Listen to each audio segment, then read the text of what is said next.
Howdy, folks, and welcome to episode 208. Hot time in the old town tonight. It is getting warm. Summer is on its way. We're about 10 days away from summer, and we got a lot of things happening. Um, the thing that's most happening, of course, is, as y'all know, I'm now in the Kansas City metro area. I do have to head back this weekend to get some more packing done and get the cats and bring them on over, as well as uh, getting my grill and my smoker over here. So we're hoping to get all that going, and plan is to have everything moved from Illinois to Kansas City uh, by uh, by the end of June. So fingers crossed. So, but already things are looking up gaming wise. Last Thursday, went over to Wiley headquarters and we played a game, a superheroes game.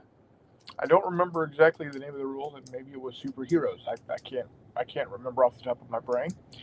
Uh, but we had allied superheroes with some American GIs fighting against Japanese superheroes with Japanese infantry, army infantry. So uh, it was a pretty good time. It was a lot of fun. The rules were pretty straightforward. Like I said, I don't remember the exact rules, the name of the rules, but it was superheroes or something, or I don't know. Anyway, that being said, fun was had by all. We had a great time. Of course, the table looked amazing as always over at excuse me, over at Wiley's house. Uh, so yeah, got that done on Thursday night, and then we did a quick turnaround. And on Saturday, I went over to my buddy Joel's house, and we played a game of Chain of Command. Now it was still just version 1. We hadn't made the switch over to version 2, but it was decided that this was going to be the last game of version 1 Chain of Command that we're going to play as a group. So moving forward, we will play Chain of Command 2. So we got that going for us, which is nice. Let's go take a look here. We had Chris Long A come in early. It says, "Heyo," followed by Charles says hi. Uh, Chris comes back with hiya, Charles. Bunkhouse in the house. Dougie, good to see you, buddy. Good evening, everyone. Good evening to you. Nordic's in the house. He hath arrived, and it is time to party. Warm and smoky here. Well, I'm hoping to make things warm and smoky for some brisket and ribs in the not too distant future. So, Gamers of Coffee. Greg and Ashley are here. 95 up in Iowa. I think it only got up to 85 today, but it was. It's a little warm when you don't have AC in your car, and you only have uh, what is it, 260 air conditioning, two windows down, 60 miles an hour. Yeah, so Charles is giving out hellos to everybody. Um,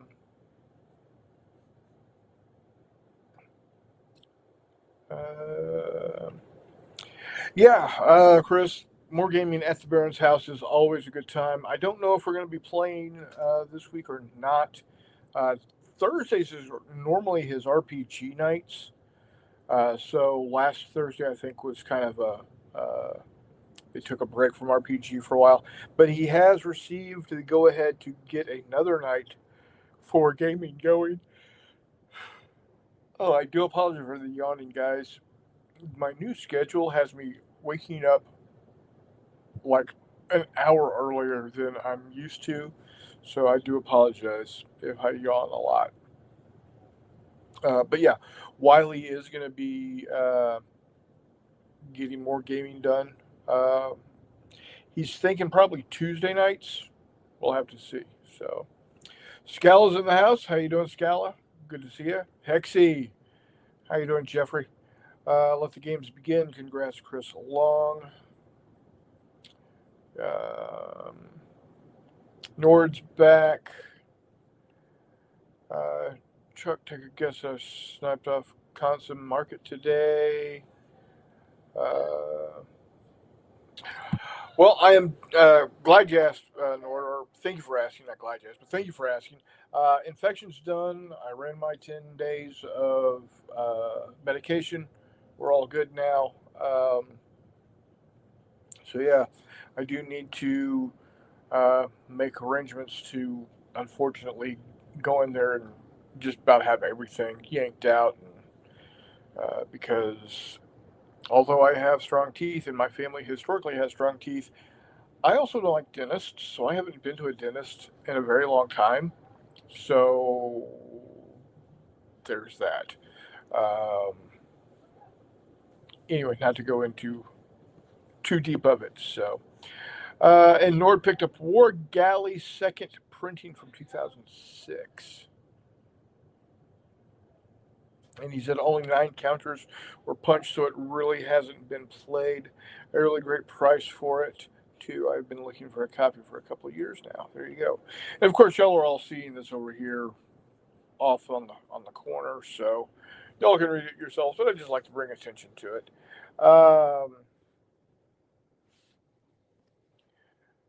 Charles has got a copy of Blood Bilge and Iron Balls. Very well. So I don't have my books with me, of course, so I can't show you what to go get if you haven't already got it. But you know the drill. Head on over to wiley-games.com. Use not J in the coupon code to get 20% discount off of everything. That's a recurring coupon code. Anytime you order, go ahead and drop that code in there, and you'll get 20% off. So definitely take advantage of that. Now, coming up, 4th of July weekend,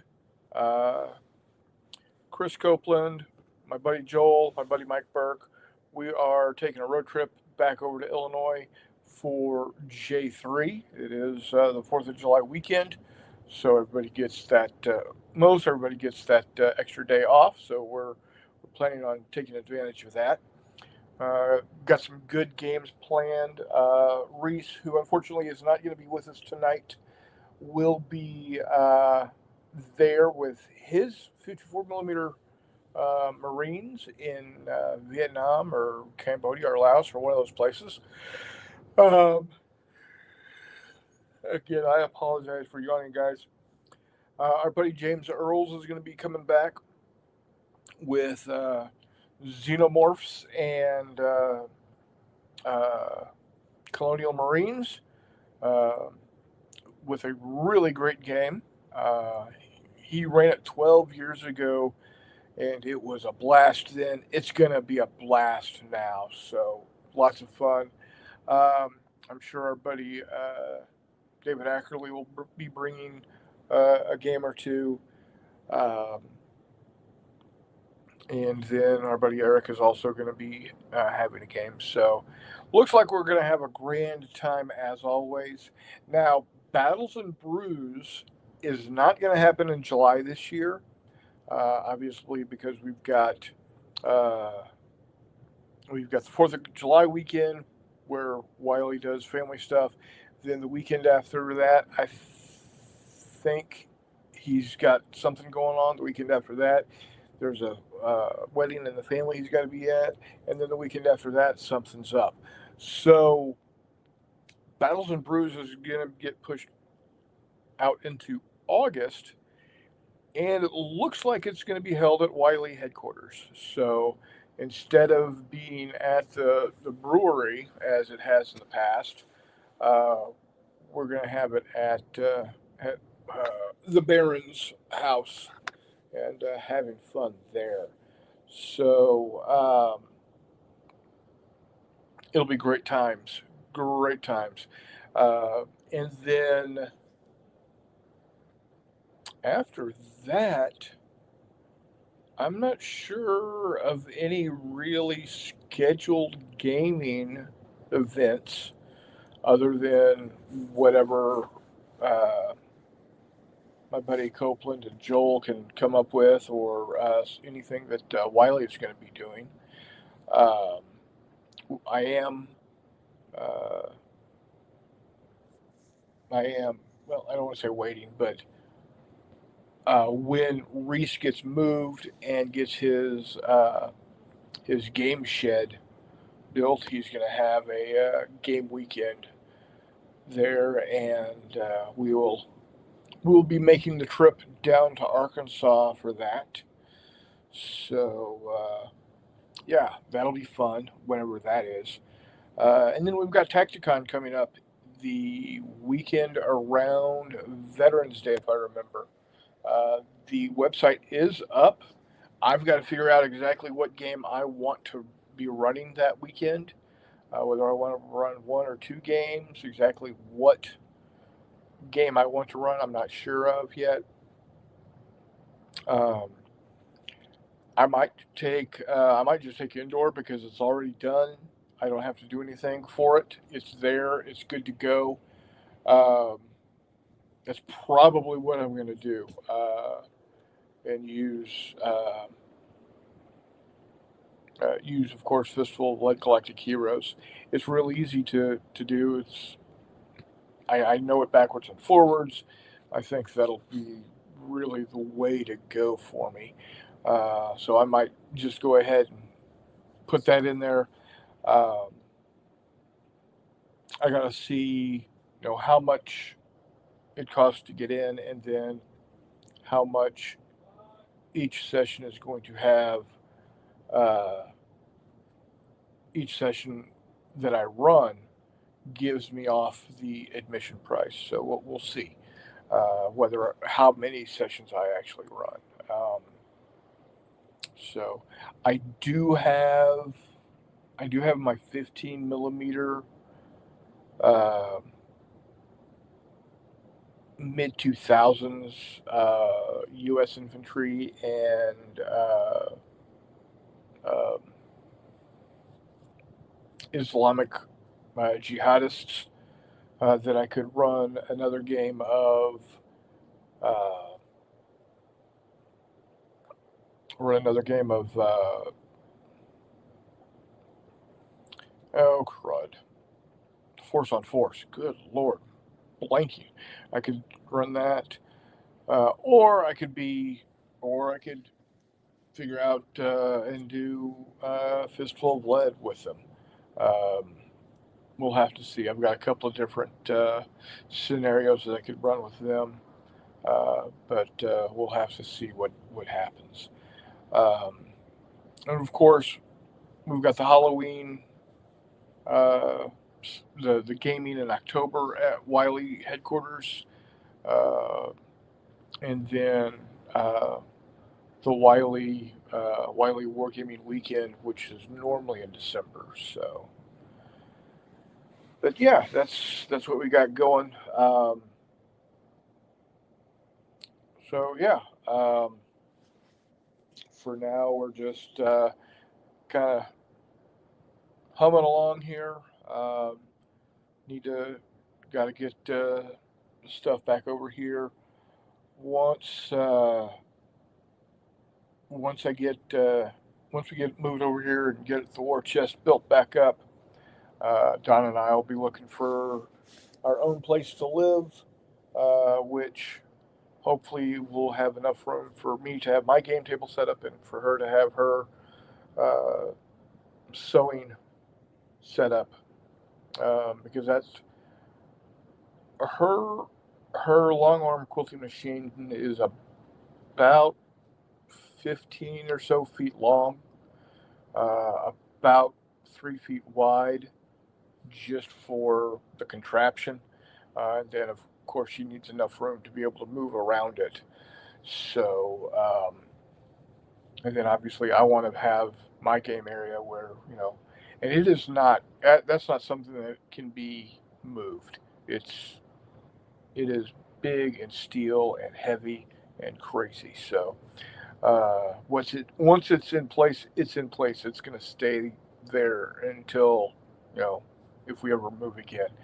Of course, that being said, we are looking at also wanting to have room for my game table to be set up. It's 8 foot by 5 foot, so and then enough room to move around there. So yeah, we're gonna need to have quite a bit of space, and then of course we're gonna also want uh, some room for her to have her crafting desk up and me to have my desk set up, so I can, do my painting and whatnot, and then also have my have her area uh, set up to so she can have her regular sewing machine to do the quilt tops, etc. and so forth. So and hoping to be able to have also enough room to have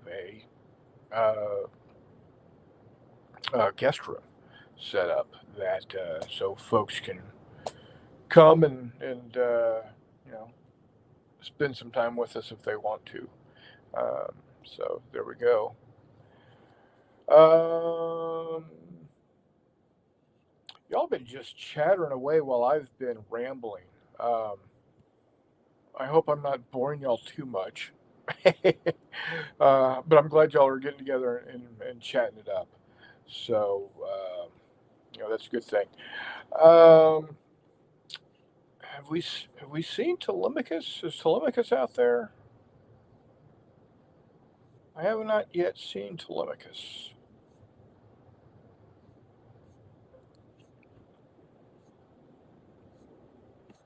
Hmm.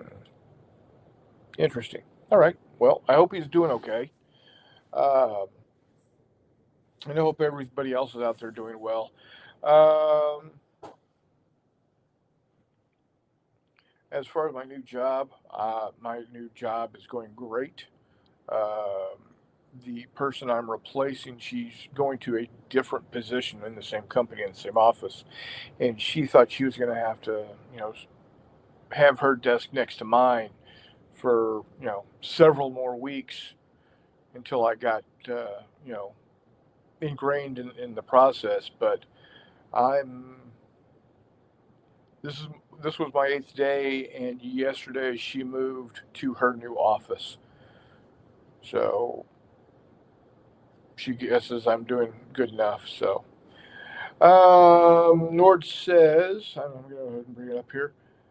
What is your favorite Hex Encounter war game that isn't of the Hunters family of games? Well, that's a good question, because I do love the Hunters. Um, I and I'm waiting, not so patiently, for Silent Victory to come out. Um, oh, let me see. Let me think. Um,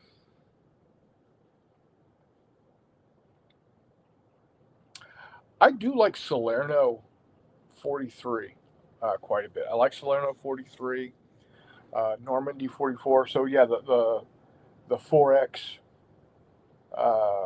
Mark, whatever his name is, the 4X uh, line of games I have enjoyed. The two that I have, I only have Salerno and Normandy, and uh,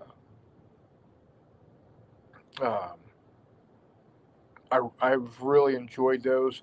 Now, granted, the Salerno one I probably enjoyed a little more than Normandy, because it is a little smaller, but also I'm I'm going to be a homer. It's because of the 36th Infantry. I'm going to be completely honest. Because it's got the 36th Infantry, it holds a place near and dear to my heart. That's why I'm looking to get the Operation Dragoon game. Now, it doesn't look like it specifically states that there's the 36th Infantry in there because it is a travel game, so it's going to be very high level. Uh, but it's still the operation that centers around the 36th and the 45th, and therefore uh, I'm going to have a good time with it. Uh, I'm I, I've dabbled with I've dabbled with Montelamar um, from the OCS line. I think I would like that one also if I played it a little more. Um, but it's a big game. It's a really big game. Um, and then of course the World War 85 series of games. I absolutely love those. So let's see.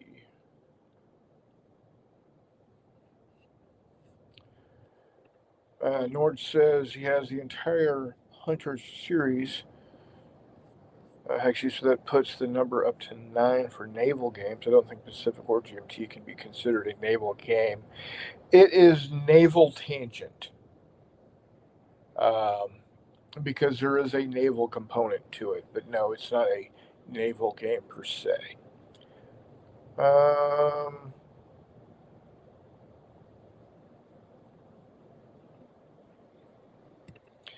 have I ever tried seeing or good? Not going to give that away, Chuck. It may appear then. There you go. Yeah, yeah. Charles says I especially regret nothing and sell nothing. No, I have one game I want to give away, but I can't find it. Yeah, if you say, "Hey, man, I'm just wanting to get rid of this stupid thing," or "I don't want to get rid of it. I want to keep it forever," it's going to show up.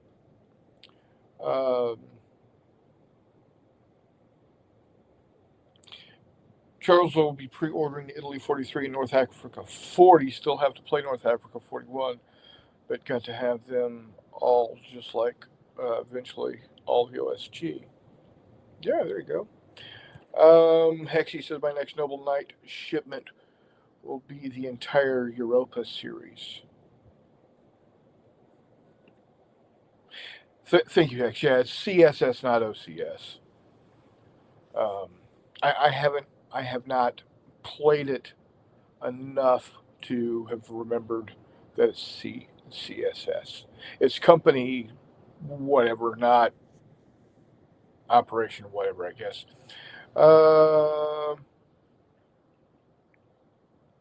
Hey, there's Telemachus. How you doing, buddy? Uh, yeah, having not your logins is a pain in the ass. Uh,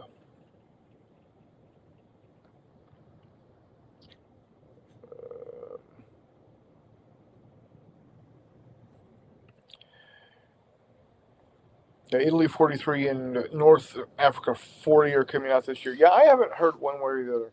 Now, is Africa 41 still doesn't have the Americans? That would be North Africa 42, because if I'm not mistaken, that would be North Africa 42 if it had the Americans. So North Africa 41 is going to be Rommel versus Montgomery. And North Africa 40 would be the Brits versus the Italians, I think. Um, which could be interesting, especially with, very early war uh, type of stuff, early war tanks and whatnot. So November of 42 November 42 of the Americans. North Africa 41 is Rommel and DAK versus Commonwealth. Right, right. Um, so, um, I still would like to see a south of France 43. Uh, uh, doing a version of that system that you know allows you to continue on with what Salerno 43 started. Um, yeah, Sicily 43 would be good, because then you could go Sicily 43, Salerno 43, and then Southern France 43. That would be cool if they figured out a way to somehow. Uh, I guess you could just play the campaigns in each of them individually and call it, hey, all three of them are connected because, well, they're completely separate operations. So, the invasion of Greece. That would, I would think that would be a pretty, uh, that'd be even smaller than Salerno. I mean, I'm not saying that it would be bad, uh, but it was definitely focused. I'll say it that way. Um, that could be interesting because it definitely has. Now, are you referring to the German invasion of Greece? Because that would be interesting. I think. Uh,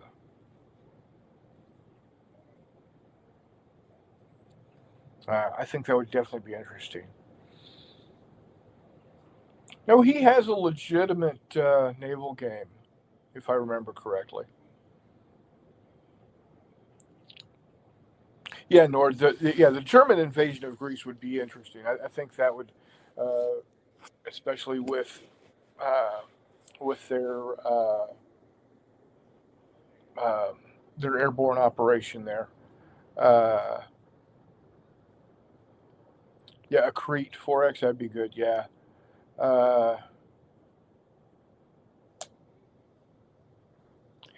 you know, I wouldn't blame him if he did do a 41 Barbarossa, but I just, for whatever reason, I, I, I don't like the East Front. Um, I know it's a critical part of World War II, and without the Russians doing what the Russians did, uh, the Germany would have been able to focus solely on the West Front and probably dog stomp everybody. But don't I don't like I don't like the East Front. I don't know. I don't know. Yeah, Victory at Sea from Compass Games. Yeah, that's right. Uh, I'm not speaking blasphemy. It's my opinion, and opinion is opinions are like butts. Everybody has one, and everybody else thinks they smell. So but I know Hexy loves East Front. Um, he's a Kursk guy through and through. Now maybe the Kursk game would be interesting to me, because of uh, the very nature of the mobility of the game. Um, and probably Barbarossa would probably be similar. Um, but I think I fall into the trap of thinking East Front being Stalingrad, because that's what everybody talks about. Stalingrad, Stalingrad. There's 800, just like there's 800,000 different games for Normandy and Battle of the Bulge. There's 800,000 games for Stalingrad. I don't know. Stalingrad just does not seem like something that would be interesting to me. I'm not.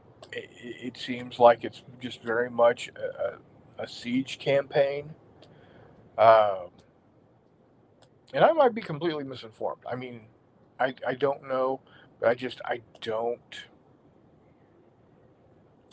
don't like Stalingrad. It does not interest me. Um,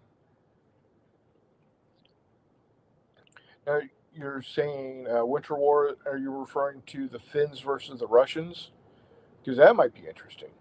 Um, a much smaller force going up against a much bigger force, and then pretty much taking them behind the, the woodshed and pile driving them. So yeah, yeah, the Finns versus the Russians. Yeah, I think, like I said, I think that would be very interesting. I think what else would be interesting is looking at uh, the Finns, Sweden, and Norway, uh, Finland, Sweden, and Norway versus the Soviets Cold War. I think that would be pretty interesting. Uh, yeah, the Russians did run into a buzzsaw against the Finns. Dude, those Scandinavians are tough. Um, they are tough. So, yeah, not just the Finns. I mean, I wouldn't want to go up against the Swedes or the Norwegians either. They're tough. They are tough to deal with. So, but I think that would be an interesting, and I am sure we will see something like that from Lock and Load eventually with World of War '85. We'll see a northern, definitely a northern campaign there, uh, with the Soviets invading the Scandinavian countries. Um, so, from my understanding, they're concurrently working on the the French game for World War '85 and uh, America Invaded or America Conquered or whatever they're going to call it, working on that at the same time, with two separate designers. I don't think they're going to do anything really crazy new other than uh, adding appropriately new vehicles and historical units. But game wise, game mechanic, I think they're going to stay pretty much the same. Uh, you know what, Nord? That would be interesting. For the 4X version of Guadalcanal, or any of those, Saipan or Guam or Inuitak. So,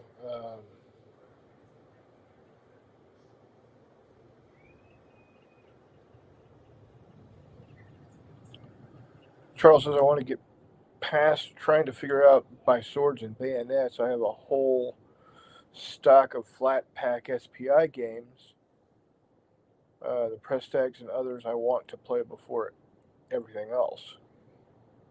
Yeah, I could do Okinawa and Iwo Jima as well. Um, and of course, me being again the homer that I am, I would get both Okinawa and Iwo Jima just because USS Texas was there. Just because. So, um, because I'm a homer like that. Um, pardon the dogs. I apologize. Um, that's what happens when you live with five of them. Um, they go ape wire whenever somebody walks by the front door. Um,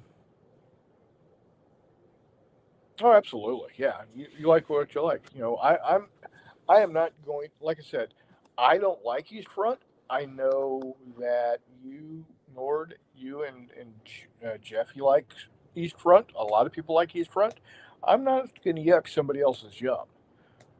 It's just, and if we were together, person to person or over the internet, and you said, "Hey, let's play an East Front game," I'd play it.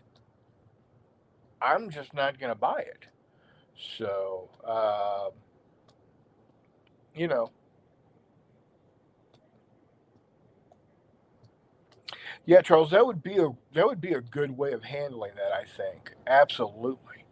Absolutely. I think that would be a great way to handle it. Um,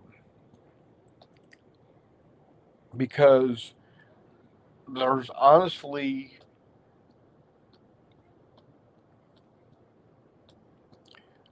you wouldn't have really that too many more uh, counters than you do with Normandy, and you would have, you know, both, uh, you know, both landing forces. Uh,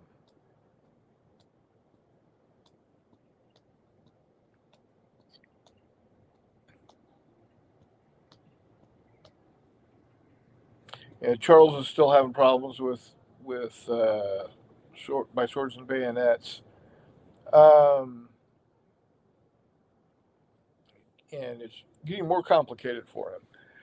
I don't know the game personally. I've I've not. I don't think I've even heard it. So no idea. So GBACW is crunchy, but it's a doable crunchy. Is there a particular problem with GBACW? Maybe Hexy or myself can help you out. Well, that'd be good. Yeah, yeah. Um, See, that's what I like about our community is we are very open to everybody else's likes and dislikes, and if you know one or more of us are having an issue with a particular system, we're willing to jump in and help somebody that wants to legitimately give it a go. Um, like you know, I, I actually would like to have if somebody knew more about how to play Monte Lamar, I would love to sit down and talk with them about it. Um, because I think that could be a really enjoyable game for me. Again, because of the 36th Infantry Division, um, you know, being a main focus of of the game, um, it's what gives me the ability to think I could really enjoy it. So, again, I apologize, um, but um,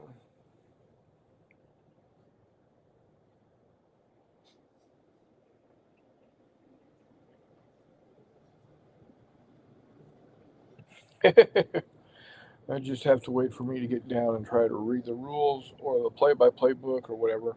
Maybe this weekend, maybe next. Don't stand on the furniture to the granddaughter. Yeah, don't stand on the furniture. So, but all in all, I'm I'm wanting to be able to hopefully when we get ourselves moved and get the downstairs set up, I can at least set up a little bit of a table to get a little bit of gaming, gaming done. Obviously, the hunters is going to make it to the table because it doesn't take much at all. Um, I do have those two decision games that I got in Minnesota last year uh, that I could play, um, so that could be interesting. Um, so, um, and then you know, Salerno 43 is not too bad. It's a pretty decent, uh, pretty compact game that I should be able to just set up on a table and work with it. The trick is going to be dealing with the cats because I won't have a door that will allow me to close them out of.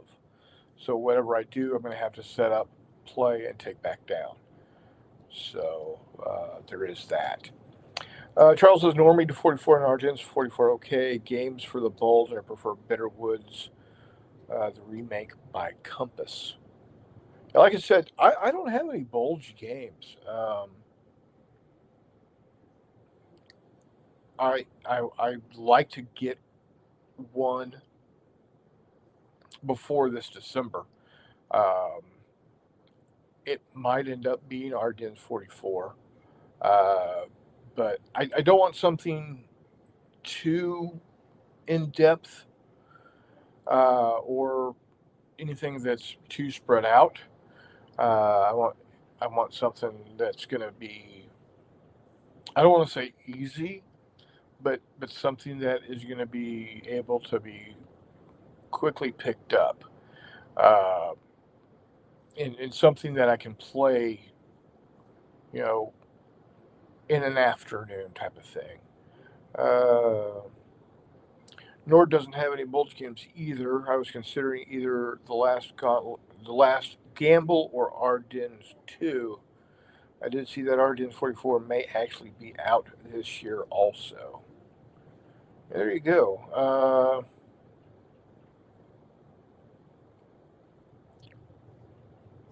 Charles said Bitterwood's the only time the bad guys won. Barely last second. Well, there you have it. There you have it. Um, like I said,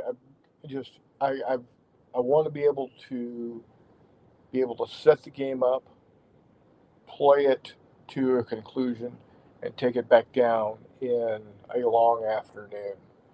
Um, so if anybody's got some recommendations uh, to look at for either something that's still in print or if it's out of print isn't exorbitantly expensive, uh, that would be great. Because what I'm probably going to do is see if I can get Copeland over, Copeland or Joel over to play, or get them both over to play and just hang out type of thing. But again, right now it's going to have to be something I can set up, play the game to conclusion, and tear down in at most a long afternoon. It's not going to be anything I can set up to leave up because because the cats. So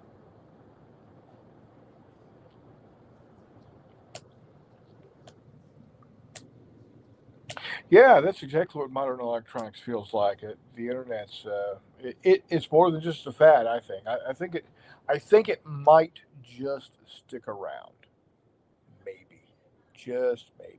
So, Telemachus, I'm glad you're back. Sorry your computer went all wonky and you're dealing with having to get a new one and having to deal with. Oh, excuse me. Good Lord. Resolving all of your issues with passwords and whatnot. I had to do the same thing yesterday at work. Um, the computer I was using was the computer, or is the computer that the person I'm replacing is taking to into her new office. So we got it set up for me to use while I was training, um, and then when she decided, you know what, you're doing a great job, let's go ahead and get you moved, you know, get you moved on over and set up to do it, without me around. I had to go log into her old computer.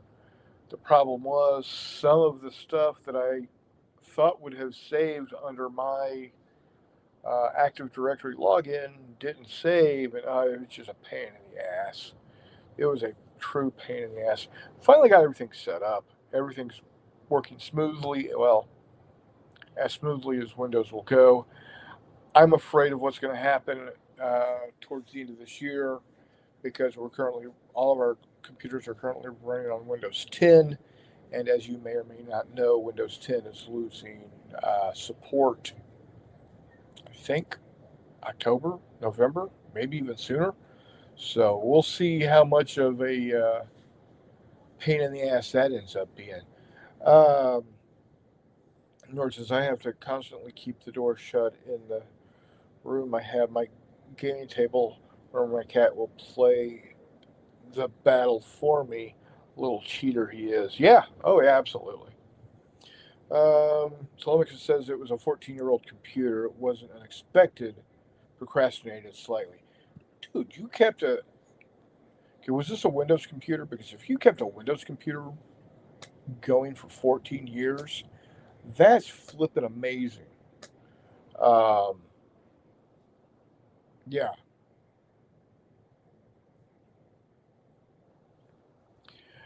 yeah. I know there are. I know there are workarounds, but since I'm working for the world's largest American-owned manufacturing materials company, I don't think they're going to be looking for workarounds. Just saying. Um in my work, I dealt with a customer that are still using Windows 7 on some of their computers. Yeah. Oh, yeah. I know where I just came from. The feed mill, the software that the owner uses to uh, create and maintain all of the different formulas for all the different feeds runs on DOS.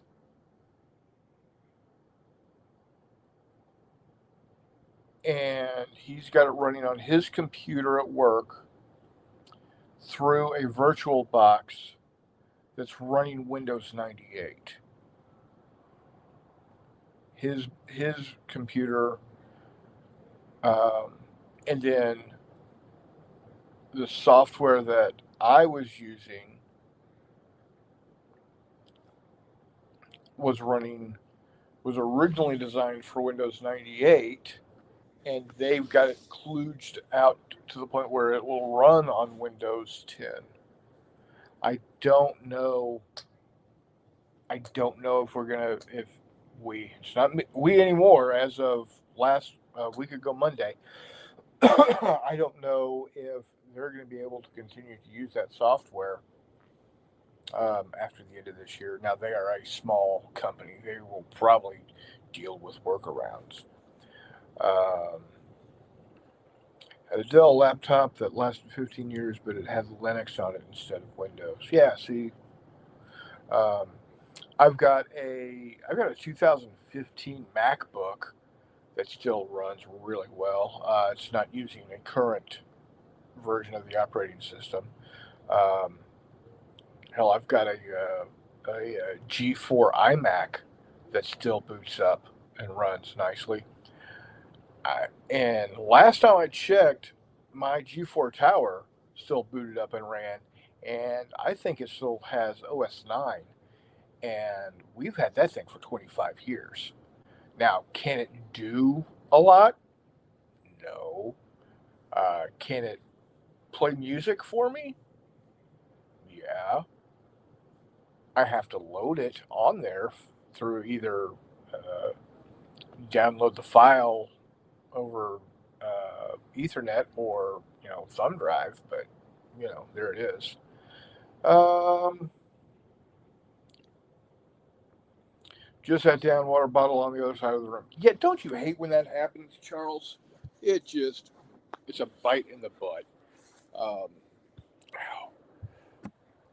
oh.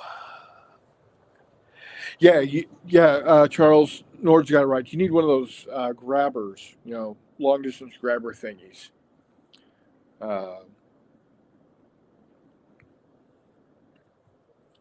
Windows 8 was released on October 26th, 2012. This is something that I brought up at work today. We had a customer come in, and we're not a public facing location. We don't normally, or rarely do we sell to customers directly. We only sell to like Home Depots or local distributors, or uh, what do you call them? Contractors.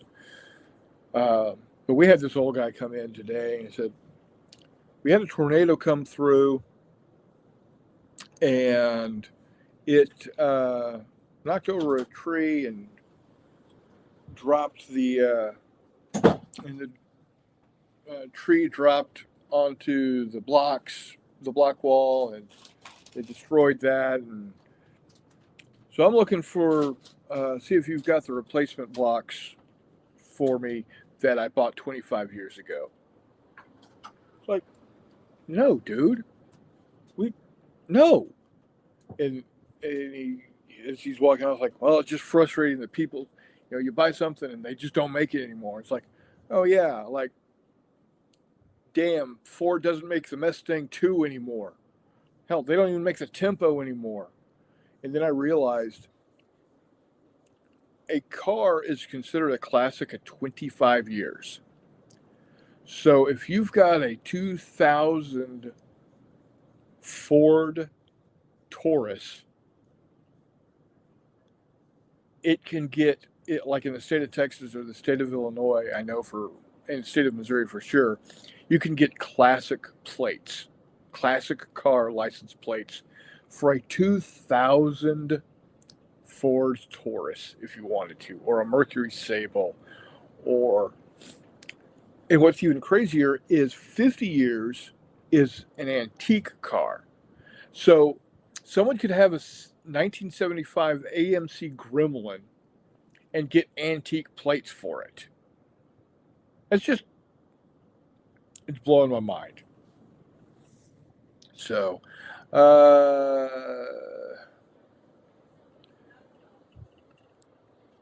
Charles has got an old monster TV in the middle of the entertainment center. It's got to be 30 plus years because we bought it way before my dad passed. Not all the buttons work, but it turns on and off, and it runs my VHS tapes. Well, there you go, Charles. So, and then Nord says, maybe. There we go. I remember the days of setting the recorder for the VCR and having to make sure you had a functioning VHS tape. Well, that, and also making sure that you had the time set correctly. I know there were several times that Mom had the VCR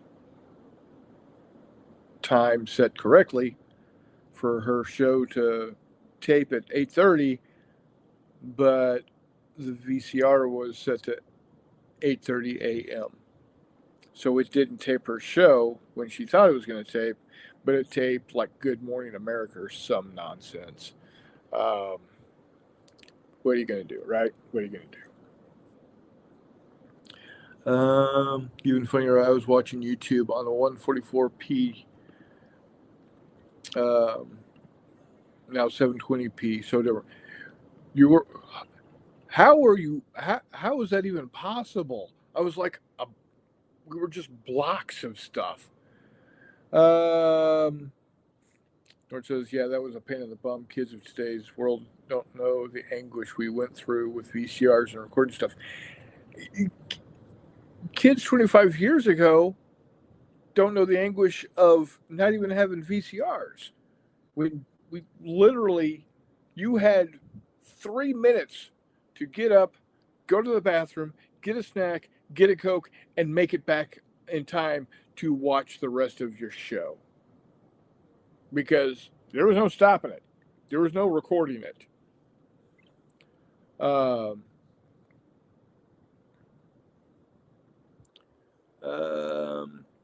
One time I cranked up the old DVD player and the VHS player and was playing Dune, the original one, both the TVs in my room. It was about a 3-second lag in the speech between the two. Oh, there you go. I only had DSL, but 144 was just blurry, not pixelated. Was beneficial sometimes. Yeah, could be. Now I had DSL over there in Illinois, and it was pretty decent. We had 25 megabits per second download, so it wasn't horrible. Over here, my daughter has I don't know who she has, but I'm checking right now, and I'm clocking in at 420 megabits per second with my upload at looks to be about 9.7 megabits per second. So much faster. I'm like 8.5, 9 times faster download and 10 times faster upload. So yeah, we're doing great here. And actually, we can get Google Fiber if we wanted to. You know, 1 gigabit download, 1 gigabit upload for like $70. So that may be something that we do. I don't know. Nord got his first VCR in 1993 for Christmas from my grandmother. She also got my first TV. There you go. My first TV was a 13-inch black and white portable from Sears with rabbit ears.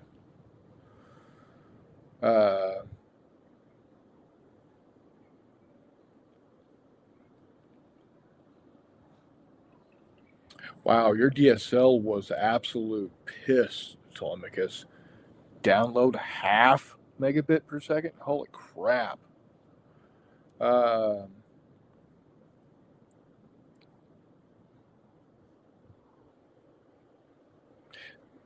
Nord, you had a great grandmother. Um, Band of Brothers Collector DVD 10 and the Extended Fellowship of the Ring.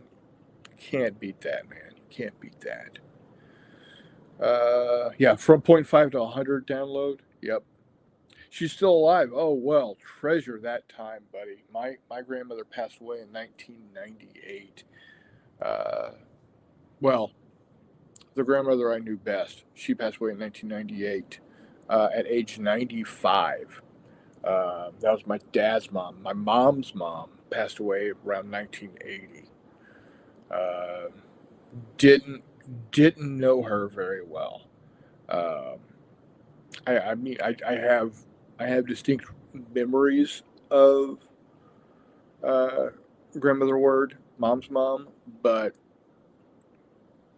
I don't remember.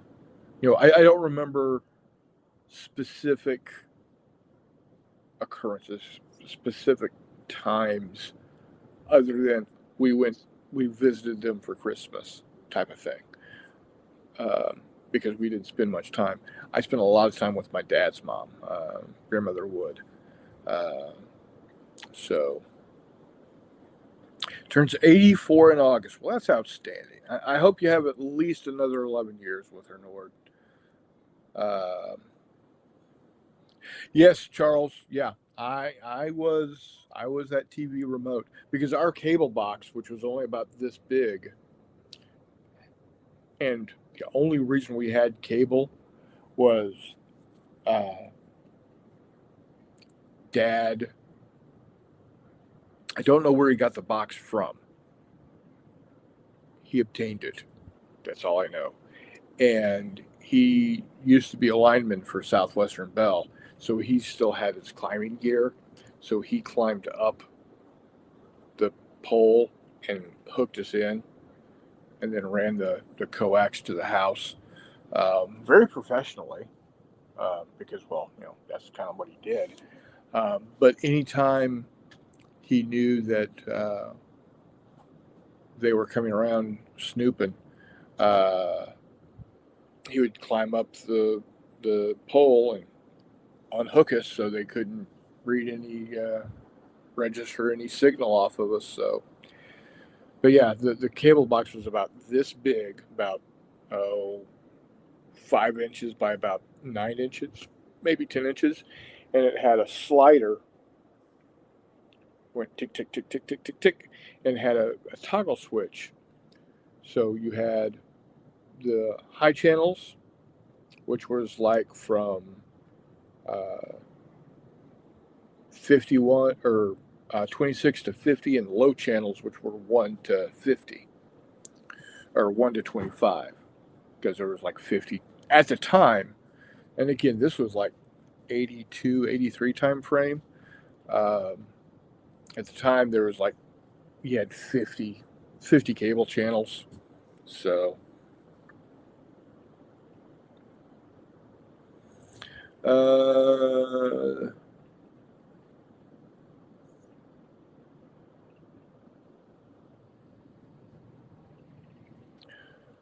let's see. Mother, father passed away in 1989. Dad's father passed away in 2016. My dad's mother passed in 2023. All right. Um, Dad's mom passed before I was born. Wow.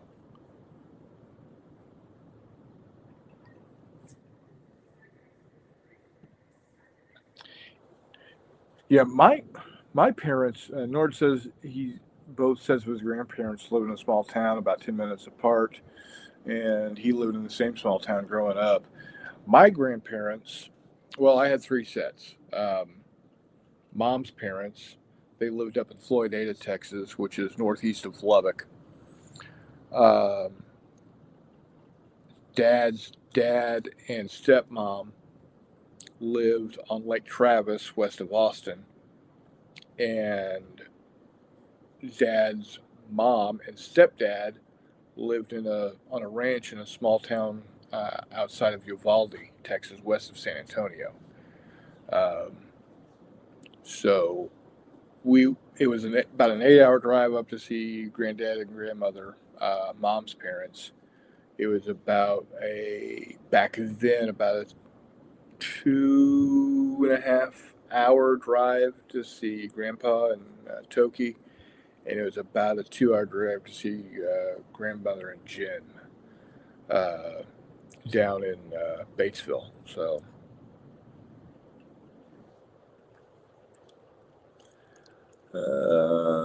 Eric, my grandmother was born in 1898. Holy mackerel! Well, my grandmother was born in 1903, so there's only a 5 year difference there, Eric.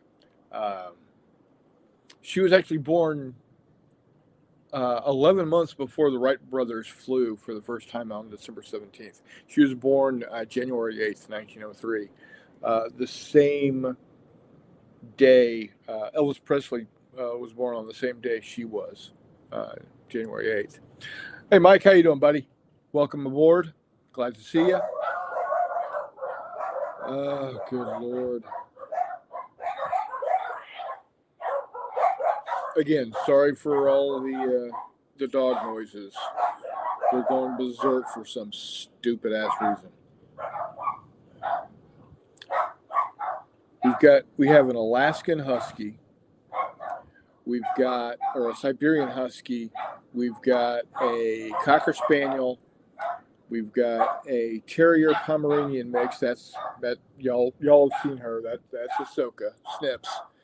And then we've got two new puppies. They're going on 4.5, 5 months old now. Um, Hiccup is a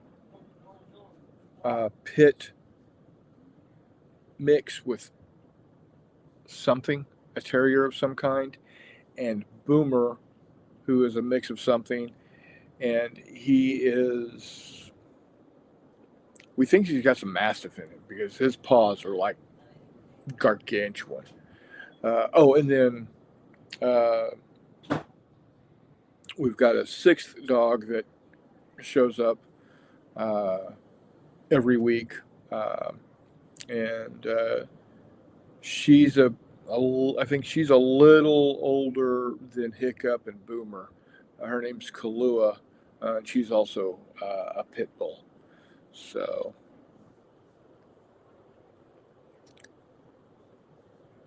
yeah, that's what's going on with dogs here. Um, Nord shares the birthday with John Lennon and his son. Well, there you go. Um, Eric said his grandfather died in '82 and never met him. Well, that's too bad. Uh,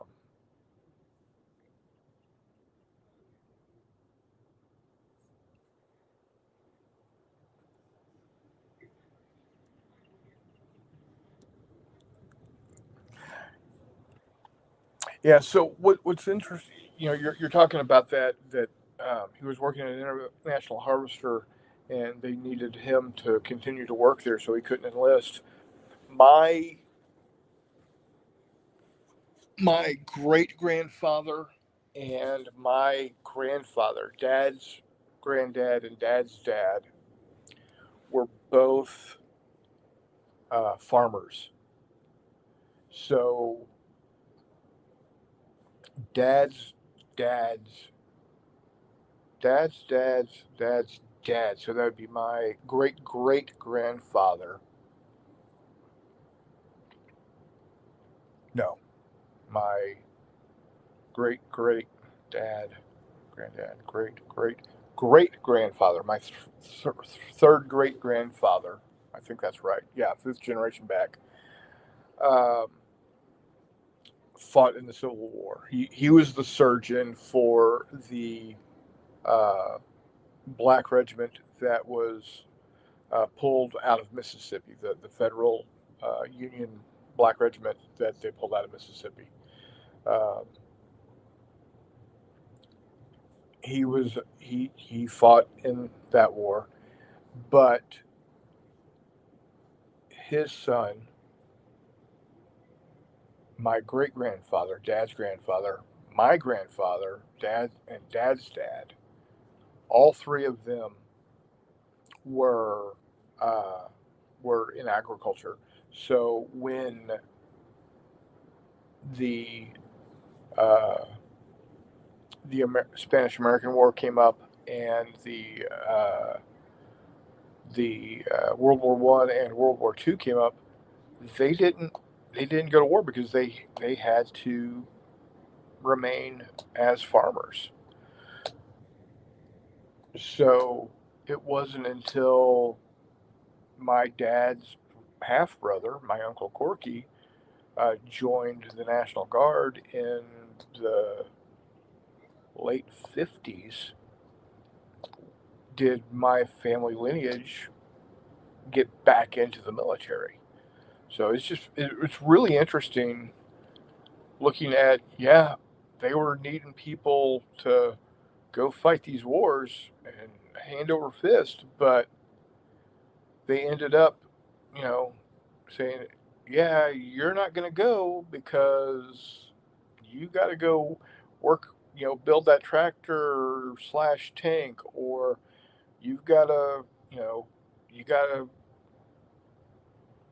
plant those fields or take care of those cows or whatever. Uh, so now once my Uncle Corky, was in the National Guard, my dad was in the National Guard, Jay was in the National Guard and Reserve and regular Army. He had a total of 27 years. He's retired now, as y'all know. I was in the National Guard for a brief period of time. Um, had a cousin who was in the Air Force. I've got a cousin by marriage that was in the Army. I've got a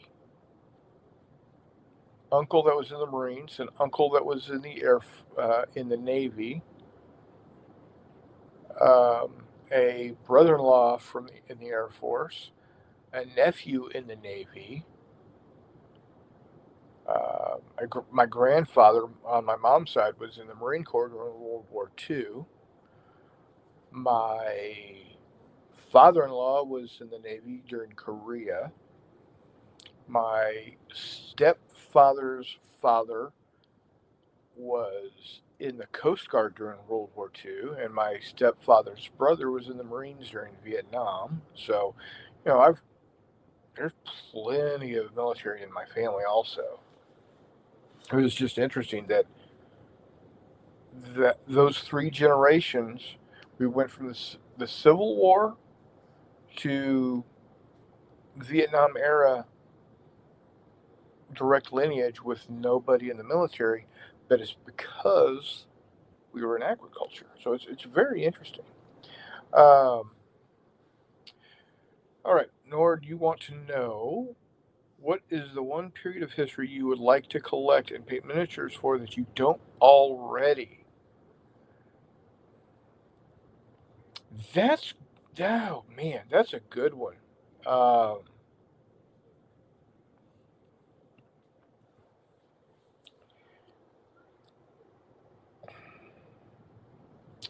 now,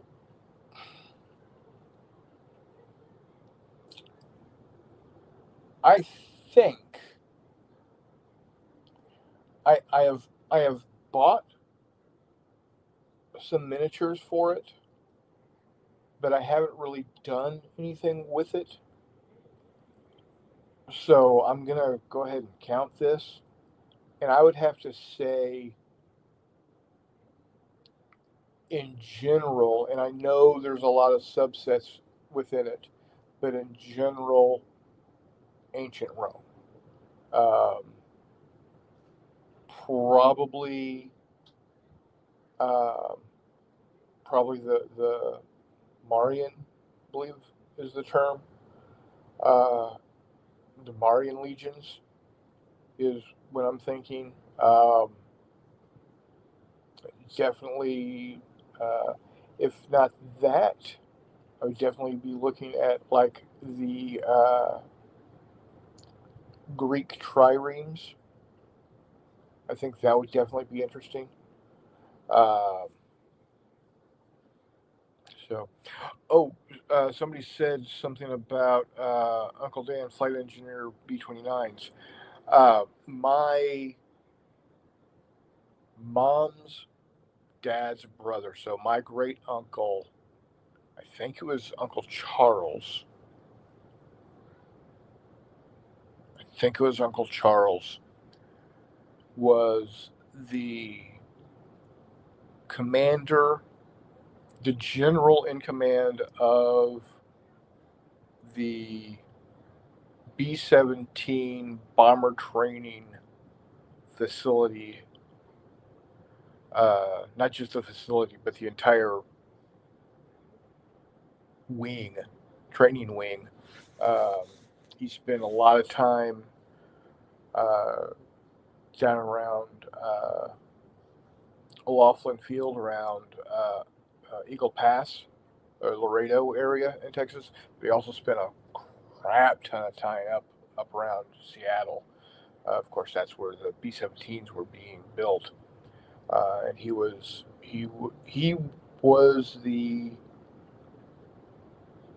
the guy that was creating the, for lack of a better term, curricula for training uh, bomber crews on B-17s.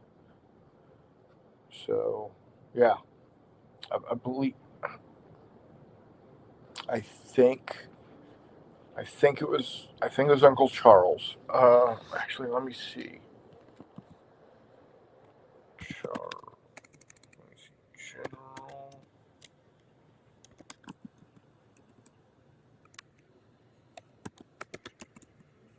Charles. It was either Charles or Robert. I don't remember.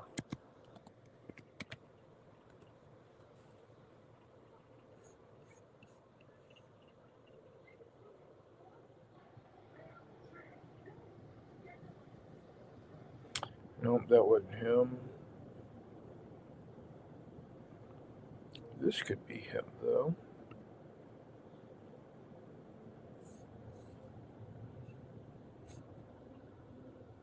Nope, that's not him. Maybe it was Robert. Let's look up Robert.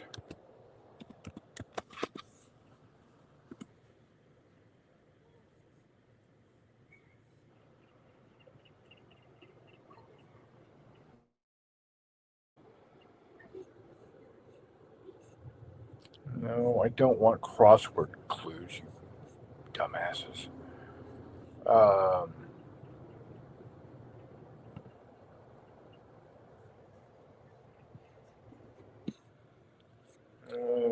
must have been Charles.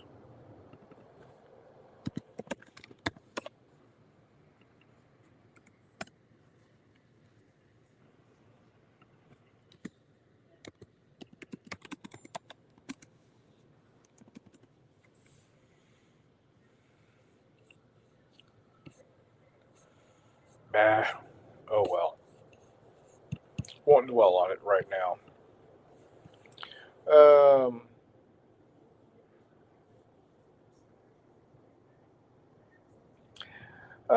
so, um, like I said, Nords wanted to know if around the time of Julius Caesar. I'm whenever Marius, whenever Marius was around, um,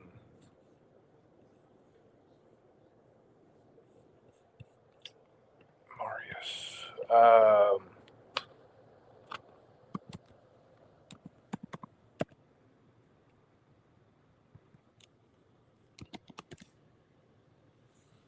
yeah, Gaius Marius, um,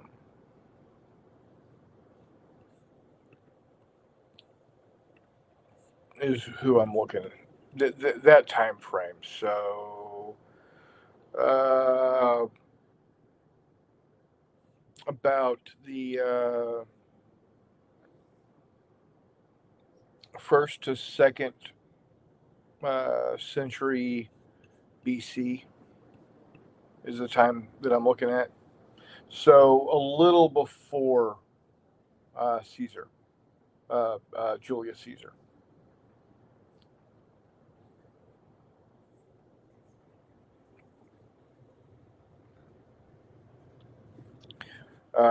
Yeah, about 110 BCE thereabouts. So, um, I to me that seems like the quote unquote classic uh, Roman allegiance. Uh, so yeah,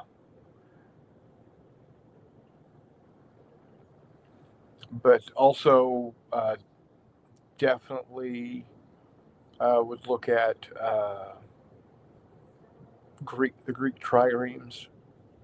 Definitely would be interested in that as well. So,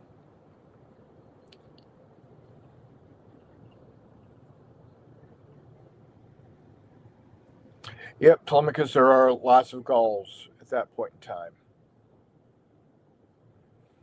So, if I'm not mistaken, we also had not only the Gauls, but I believe in that time they were pushing up uh, into England. So you definitely had Celts and Picts to go after.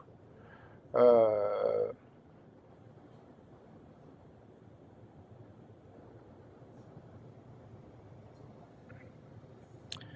uh, Nord likes the manipular system of the Mid Republic. Underutilized part of Roman history was the conflicts with Rome and the Italian city states.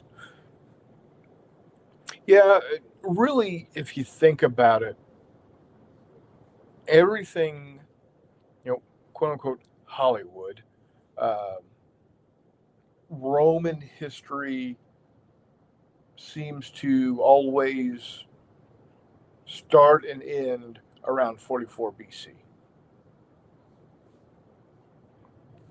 Um, but I think that's just for the simple fact that, like World War II, you know, you've got December 7th, and then you've got June 6th. Yeah, there was stuff in between, in the middle, but then you've got December of, you know, December, was it 13th through the, or December 20th, or whenever Bulge starts. Um, it's It's like you're on a road that goes up and down in the hills, and as far as history goes, you're just topping the hills and not getting into down into the gullies where the more interesting stuff is. The Samnites, the Etruscans, the Sabines are such a great area of history to wargame and paint. Thank you, Nord. December 16th, yeah. Battlecat made STLs for Rome Kingdom. They are now starting the other Italian states to go with them. Oh, that's cool. That's really cool. Alrighty. Well, I've been flying solo here for an hour and 21 minutes. I want to thank you guys for helping me along and having a good discussion with me tonight. But my voice is starting to crack a little. My throat is feeling a little sore, and I am hungry. So I am going to go ahead and wrap it up for the night. Hoping we've got Reese with us next week. Not sure where McMurray was, uh, but I'm sure he's doing well also. So Telemachus, Nord, Jeffy, Mike, Eric, um, Charles, of course, Chris Long, um, Dougie. Um, Thank you one and all for hanging out with me tonight. I truly appreciate it. Uh, it's great to have all you guys here. Uh, and as always, we will see you on the flip side.